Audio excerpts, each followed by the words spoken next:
앞으로 이 암호화폐의 미래에 대해서 어떻게 우리가 이해를 해야 될까? 한번 중간 점검이라 그럴까요? 한번 점검을 한번 해봐 드려야 될 것 같습니다. 그러면 그 다음 질문이 뭔지 아시겠어요? 어느 회사가 지금 제일 앞서가고 있을까요? 그런 컨텐츠 시장에서 어떤 주식을 사고 어떤 자산을 가져야 되는지에 대한 답이 나와 있지 않나요? 저는 늘 그렇게 봅니다. 그래서 제가 늘 여러분에게 말씀드렸다시피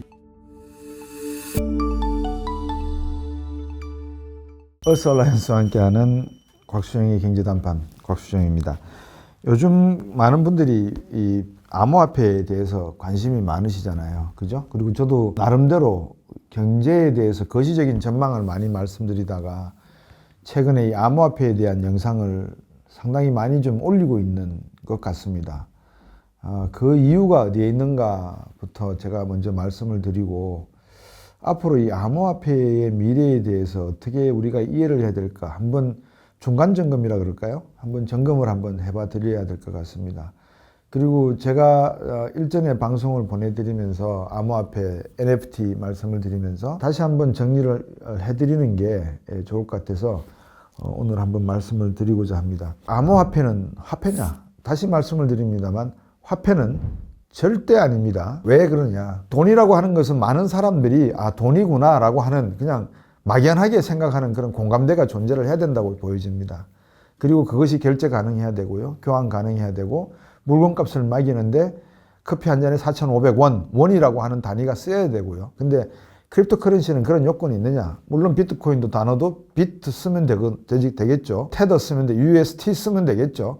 근데 UST도 UST를 쓰는 게 아니라 US 달러를 UST로 옮겨가지고 그것도 1.001, 1.113 뭐 이렇게 교환 비율이 바뀌더라고요, 보니까. 늘 1대1이 아니잖아요. 그죠? 이제 그런 형태가 되니까 암호화폐는 말만 그냥 코인으로 붙여 찍은 화폐가 아니다. 그럼 뭐냐? 자산이다. 어떤 자산이냐? 무형의 자산이다. 왜 무형이냐? 금과 같이 눈에 보이지가 않으니까. 그러면 눈에 보이게 할 수 없느냐? 있다. 어떻게 할 수 있느냐? 우리가 보통 암호화폐라고 하는 것은 그냥 거래하는 단위로 체결을 해서 하나의 코인을 받았다 안 받았다라고 하는 그 인증이 뭐 잡혀 있지만 이거를 종이 쪼가리로 옮기면 그 종이 쪼가리에는 그 암호화폐의 QR코드가 삽입이 되면서 이 종이가 하나의 암호화폐의 기능을 가지는 인증서가 될 수가 있다. 그러면 그거는 지폐로 바뀌어지는 거 아니냐? 지폐가 아니라 지금 현재는 개인이 발행하잖아요. 그걸 국가가 발행할 수 없잖아요. 왜? 국가는 암호화폐를 부정한다니까요. 왜? 법정화폐가 따로 있는데요. 그러면 나중에 CBDC나 디지털 화폐가 나오면 화폐로 쓰일 수 있지 않겠느냐? 네, 쓰일 수 있습니다. 근데 그때도 지폐로 찍어낼 일은 없다는 거죠.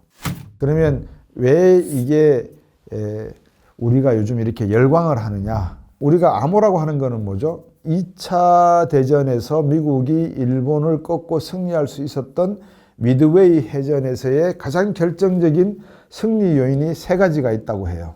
제가 보는 관점에서. 세 가지가 뭐냐? 첫 번째, 일본에게 암호를 띄워서 일본이 주고받던 미드웨이를 침략하려고 하던 암호를 해독해냈다. 제대로. 태평양 사령부에서. 두 번째, 일본 군함에는 없었던 기술이 미국 항공모함에는 있었다. 군함에. 그게 뭐냐? 레이더 시스템이었다. 그래서 미국의 군용기, 전투기들은 나갔다가 들어올 때 자기 군함이 어디에 있는지, 항공모함이 모함이 어디 있는지를 정확히 레이더로 추적할 수 있었기 때문에 비행기 연료가 떨어진다 하더라도 방향성은 잡고 올 수 있었기 때문에 생존하는 조종사 수가 충분히 많았을 수 있다. 세 번째는 일본만이 전투력 의지가 강했던 게 아닙니다. 그러니까 여러분 뭐 영화로 많이 보셨겠지만 토피도를 쏘는 전투기도 있고, 그러니까 폭탄 투하기죠. 또 직접 매달고 가서 근접해서 폭탄을 투하해서 뭐 강습기라 그러던데요. 그런 강습기도 있고요. 직강하기 뭐 이런 여러 가지 형태의 조종사들의 전투 의지, 이게 사기가 만만치 않았다는 제가 세 가지를 늘 드는데 이 암호화폐의 의미도 그런 겁니다. 그러니까 내가 가지고 있는 정보를 누가 들여다보면 그건 상당히 불리한 거거든요. 그래서 될 수 있으면 그거를 보호하고 막으려고 하는 거고, 그 다음에 디지털 산업이 되다 보면 어떤 문제가 생기냐면 제가 모르고 지워버릴 수가 있잖아요. 근데 저는 지웠는데 다른 사람은 키핑을 하고 있으면 보안적으로 안전한 거 아니겠습니까? 그죠? 2100만 명 정도 되는 블록체인 그룹 안에 제가 그 블록체인 안에 들어있는 멤버들과 주고받는 모든 원장의 내용들이 비트코인 암호 체계에는 보관이 됩니다. 그러니까 제게 없어졌다 하더라도 제 것만 없어져서 따름이지 제 동료들이 갖고 있는 그 체계에는 남아있다는 거죠. 그 원장이.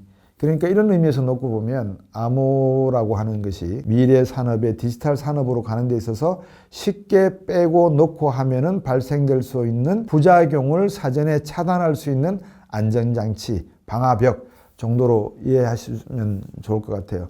그러면 이 NFT라는 것이 그 다음에는 뭐냐라는 걸 오태민 교수하고도 말씀을 나눴지만 이거는 민팅이에요. 민팅이라고 하는 거는 찍어낸다는 개념이거든요. 그러니까 채굴 개념과는 다르게 민팅의 개념이에요. 예를 들면 이런 겁니다. 개인적인 거는 제가 어떤 연구 논문을 썼어요. 제 이름으로.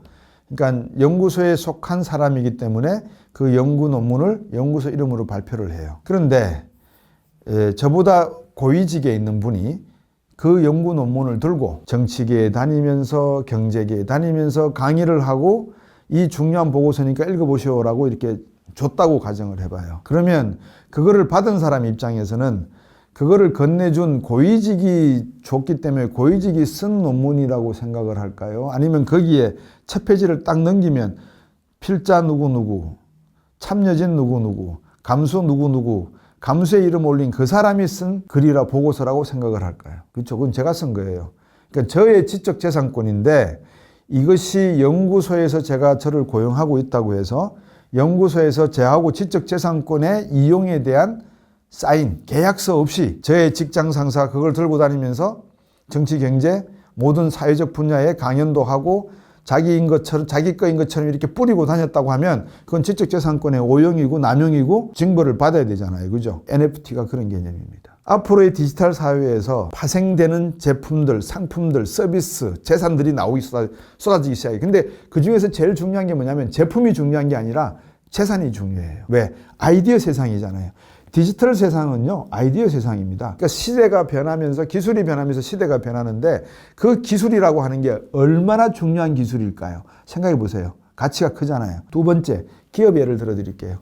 삼성전자가 워싱턴 DC에 법무사무소가 있습니다. 그 해외 법인은 뭘 할까요? 수많은 삼성 반도체 관련된 기술에 대한 특허 소송을 해결하고자 워싱턴 DC에 있어요.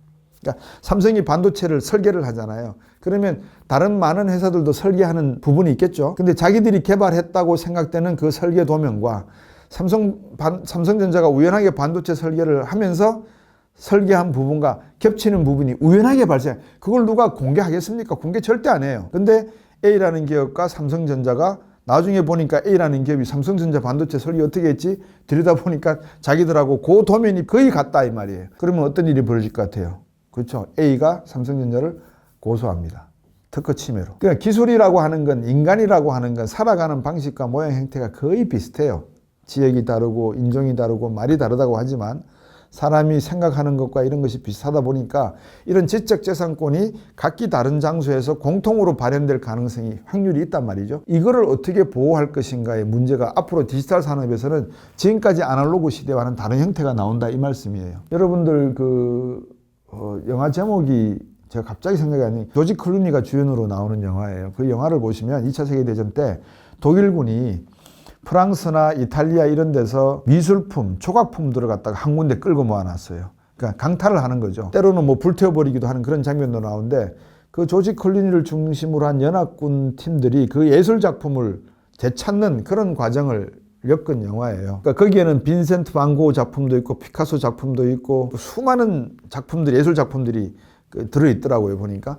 근데 그때는 전부 다 뭐예요? 그게 아날로그잖아요. 그러니까 이렇게 이게 아날로그잖아요, 그죠? 이렇게 두드리면 소리도 나고 만질 수 있고 페인팅 칠한 거를 볼 수가 있잖아요. 이게 아날로그예요. 근데 앞으로는 어떻게 되겠어요? 여러분들 그 노트패드에 펜슬로 그림 그리실 수 있어요, 없어요? 그리실 수 있죠. 그러면 물감을 칠할 때 지금은 뭐 빨강색, 파란색 합쳐서 색을 혼합색을 만드는 그런 기능은 없어요.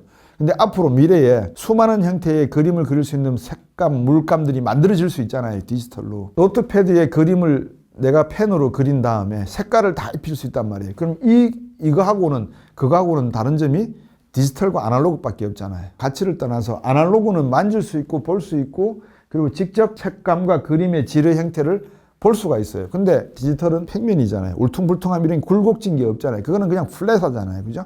그럼에도 불구하고 그림에 대한 창의성과 창조성을 이 아날로그 그림보다는 더 강조할 수 있는 부분이 존재하는 거예요. 그거를 어떻게 할까? 지적재산권을 어떻게 할까? 고민해 보십시오. 그거 어떻게 할까요? 내 개인의 정보잖아요. 내 개인의 취향이잖아요. 이 색깔과 이 색깔을 더하고 이 사람이 이렇게 터치를 하고 이렇게 만들면 이런 형태의 그림이 디지털로 찍히더라. 그거를 암호화할 수 있는 체계가 존재하느냐? 하지 않느냐? 한다. 어떻게? NFT라는 게 있더라. 그래서 만든 게 디지털 non-fungible 토큰이라고 하는 NFT예요. 그러니까 내가 말하고 내가 행동하고 하는 것 중에 최초로 한 모든 것들은 그것이 하나의 지적재산권이 되고 나의 재산권이 디지털화되어서 사람들로 하여금 사고 싶으면 사, 사기 싫으면 관도, 이런 거래가 이루어질 수 있는 세계가 미래에 가까워져 왔다, 이렇게 보시면 돼요. 그게 무슨 소리야 라고 하실 수 있지만 충분히 그런 시대가 와요. 예를 들면 여러분 미국 가셔서 디즈니랜드 이런 데 가시면, 기념품 파는 데 가시면 미키마우스, 미니마우스 이렇게 그 그림 그린, 손으로 그림 그린 게 있어요. 월트 디즈니가 처음으로 이렇게 그림도 있고요. 그 가격이 얼마나 하겠어요? 엄청나게 비싸잖아요. 아날로그예요, 이렇게. 근데 이거를 디지털화 시키면 가격이 그것보다는 싸지겠죠, 그죠? 대량으로 찍어내니까 파나 찍어내듯이. 그렇지만 이거를 찍어내는 수를 한정해서 찍어낸다고 가정해 보세요. 그리고는 암호로 딱 닫아버린다고 가정해 보세요. 이게 메타버스의 AR, VR, 가상현실과 상상현실, 이런 그 미래의 현실 사회에서는 모든 것이 디지털화될 수밖에 없기 때문에 만들어질 수 있는 지적재산권과 연계된 그러한 상품들이에요. 그러면 이것들이 최근에 어디에 사용되고 있느냐? 글로벌 기업들이 쓴다고 제가 저번에 말씀드렸잖아요. 아디다스도 만들고 나이키도 쓰고, 자기들이 못 만들어내니까 이미 만들어놔진 레이지 야트 클럽 먼키들 갖다가 쓰면서 그 레이지 야트 클럽 먼키에다가 수백만 달러를 지불했다라고 제가 말씀을 드렸잖아요. 그런 식으로 그 창의성을 인정해서 갖다 쓰는 거예요. 그러면 레이지 먼키 야트 클럽을 만든 그 NFT를 만든 사람은 돈을 벌죠. 근데 어떤 거를 지켜야 돼요? 무작정 찍어내면 안 돼요, 그 사람은. 그러면 그 가치가 떨어져요. 그리고 찍어냈다고 해서, 무작정 찍어냈다고 해서 누구나 다 그거를 살려고 들지도 않아요. 그러니까 같은 몽키의 그림을, 원숭이의 그림 형태를 띠고 있더라도 눈이 하나 없는 애꾸는 원숭이야, 마스크를 쓰고 있는 원숭이야, 여기에 여드름이 뾰록지가 난 원숭이야, 여러 형태의 원숭이별로 사람들이 구매하는 수요의 차이가 존재함에 따라서 NFT의 가격도 차이가 날 수밖에 없는 거예요. 근데 문제는 인식의 문제예요. 무슨 인식? 앞으로 미래 세계는 이런 아날로그와 달리 디지털화된 지적재산권이 보장이 되고 안전화가 된 상품이 길거리에 많이 쏟아져 나올 것이다. 제가 말한 길거리라고 하는 것은 컴퓨터상에, 인터넷망상에 거래가 많아질 것이다. 근데 단지 하나, 위험성은 어디에 있다? 처음에 이거를 찍어내는 사람이 파나처럼 수도 없이 찍어낼 수도 있어요. 그런 것들을 어떻게 법적으로 보호할 것인가, 이제 이런 것들을 고민해야 되는데, 여기에 기사에 나온 내용을 제가 하나 소개시켜 드리면, 여러분 아도비 PDF 파일 만드는 회사 아도비 아시죠? 거기도 이 NFT 기술을 사용하고 있어요. 그러니까 여기 보니까 PDF 파일 이런 거를 만드시다 보면 그림도 넣고 문자도 치고 사진도 넣고 많이 하잖아요. 그죠? 그런 것도 지적재산권에 다 포함되는 내용 아니겠어요? 그러니까 아도비도 여기에 들어가는 많은 컨텐츠들을 채우는 내용들을 상품화 시킬 수 있는 방법을 고민해서 그거를 NFT로 만든다는 거예요. 또 NFT로 보호한다, 이렇게 보시면 되고, 아도비가 만드는 오픈시, 슈퍼레이어, 레러블 같은 NFT 이런 그 회사들과 함께 협업하는 이유도 거기에 있다, 이렇게 보시면 됩니다. 그러면 이제 여러분들 미래 세계의 상상도가 대충 그림에 나오지 않으시나요? 그러니까 이런 그림, 아날로그 그림에서 사진을 찍어서 우리 이시연 PD가 사진을 예쁘게 착 찍어서 카메라 화면에 담았다, 인화를 했다. 그러면 그거는 NFT가 되나요, 안 되나요? 되죠. 그걸 아도비에 아까 말씀드렸던 오픈시하고 슈퍼레이하고 어떤 협업 관계에서 이 그림, 인화된 그림을 NFT로 만들 수가 있죠. 왜? 이 그림은 원작자가, 이 그림 그 사람의 이름이 안 나오는데 원래 그린 화가가 있을 거란 말이에요. 그 그린 사람의 화가를 이시온 PD가 자기 카메라를 이용해서 찍은 거예요. 그 찍은 것을 각도를 달리했거나 조도가 틀리거나 찍은데 이게 UFO가 날아다니거나 팅커벨이 날아다니거나 뭐 그런 형태의 그림이 나왔다 그러면 그건 세계에서 유일한 그림이 아니겠어요? 그러면 그게 지적재산권으로서 보호를 받아야 된다. 그거를 살려는 사람이 있으면 더 좋다. 살려는 사람이 수백만, 수천만이면 더 좋다. 왜? 값이 올라가니까. 그러한 거래를 틀 수 있는 기술이 디지털 시대에서는 가능하다. 왜? 카메라가 있으니까. 디지털화가 가능하니까. 이렇게 이해하시면 될 것 같습니다. 그러면 그 다음 질문이 뭔지 아시겠어요? 어느 회사가 지금 제일 앞서가고 있을까요? 그런 컨텐츠 시장에서. 저는 소니라고 봅니다. 소니가 무인 자동차와 드론이나 이런 앞으로의 디지털 산업의 컨텐츠를 무엇으로 채울 것인가에 대한 선도적 기술과 NFT적 기술을 합쳤을 때 가장 많은 상품들을 고가에 팔 수 있는 기술을 가지고 있는 회사가 저는 소니라고 봅니다. 왜냐? 플레이스테이션 다 기억하시죠? 슈퍼마리오 다 기억하시죠? 게임도 앞으로는 NFT 시장의 중요한 요인이 되거든요. 그러니까 이런 모든 것들이 블록체인 기술을 기반으로 한 암호 체계에서 이렇게 부채살처럼, 이게 암호화폐 체계라면 이게 부채살처럼 뻗어나갈 수 있는 일반 서비스 상품화 지적재산권으로 보장이 된 개인의 창의 창조적 제품들을 만들어갈 수 있는 뿌리가 비트코인이고 그 위에 있는 것이 NFT 체계다. 이렇게 이해하시면 될 것 같아요. 여러분들께서 앞으로 저와 함께 경제단판 이 프로그램을 계속 신청하시면서 디지털 산업이 어떤 방향으로 갈 것인가를 조금 더 아시게 되면 투자하는 데도 많은 도움이 되실 겁니다. 왜냐? 1990년을 기점으로 해서 디지털 산업이 성장했다고 말씀을 드렸고, 마이크로소프트, 아마존, 라이코스, 이런 모든 디지털 산업의 융성이 1995년 이후에 터졌습니다. 그럼 앞으로 이제 21세기에도 그런 산업이 곧 터질 걸로 저는 생각을 하거든요. 지금 초보 단계에 와 있습니다. 이것이 어떤 방향으로 갈 것인가, 근데 누가 주도할 것인가, 언제쯤 터질 것인가, 어떻게 터질 것인가의 질문이 남아있는데 저는 미국 중심으로 터질 거고요. 이미 터지기 시작을 했고요. 중국은 흉내를 내고 패스트 팔로우로서 캐치업은 할 수 있겠지만 창의적으로 만들어내는 데는 일단 한계가 있다. 언제쯤 나타날 것이냐. 2025년부터 AI로 된 제품이 본격적으로 대량 생산 시스템으로 가동이 되면서 나타날 가능성이 있지 않겠는가. 어떻게 우리들이 살아가는